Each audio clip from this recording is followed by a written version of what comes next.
पाक जनरल को सस्ता व्यवहार पाकिस्तान ऑफिसर सस्ता व्यवहार को नहीं चर्चा महिला सांबादिका आखि मारी समालोचनार शिकार होती लेफ्टिनेंट जनरल अहमद शरीफ चौधरी एक प्रेस ब्रीफिंग समय शरीफ जड़े महिला सांबादिका आखि मारिबा वीडियो एवं खूब वायरल होची। पाकिस्तान पूर्वतन प्रधानमंत्री इमरान खान विरोध में शरीफ अभियोग को नहीं सांबादिका अब्सा कोमल एक प्रश्न पचारिबा समय एभली घटना घटी। शरीफ अभियोग थिला इमरान जातीय सुरक्षा विपद राष्ट्र विरोधी एवं दिल्ली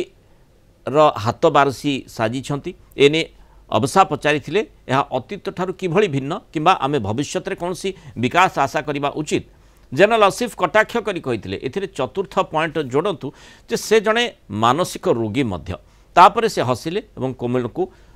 कथा अवसर रे आखि मारिदेले। याकू नहीं ही चर्चा होची एभली गोटे सस्ता व्यवहार पाकिस्तान जनरल केमिति करि पारंती। आम आलोचना करबा से संपर्क आम सहित अंतर्जातीय व्यापार तथा प्रतिरक्षा विशेषज्ञ ग्रुप कैप्टन संजीव महापात्र जोड़ी। ग्रुप कैप्टन महापात्र स्वागत करिबा आलोचना को। देखो आज्ञा पाकिस्तान जनरल कहतु पाकिस्तान नेता भी जे कहतु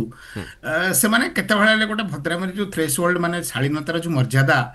बा जो मोराल बिहेवियर जो प्रकार शिष्टता पूर्ण आचरण करिवार जोटा विधि रही इंटरनेशनली से माने ता यथेष्ट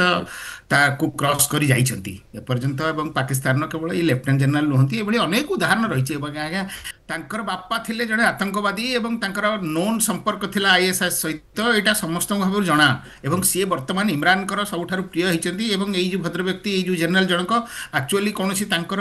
बैटल एक्सपीरियंस बहुत कम सी इन्फेंट्री कि आर्टिलरी नुहंती सी होचंती इंजीनियरिंग कोर जड़े अफसर तेणु सी होचंती तांको जानी शुणी करी तांको आसिम मुनीर तांकर माने डीजी आईएसपीआर चीफ करिछि सो दैट तारी कथा से समस्त आगे वर्णना करि परिबे।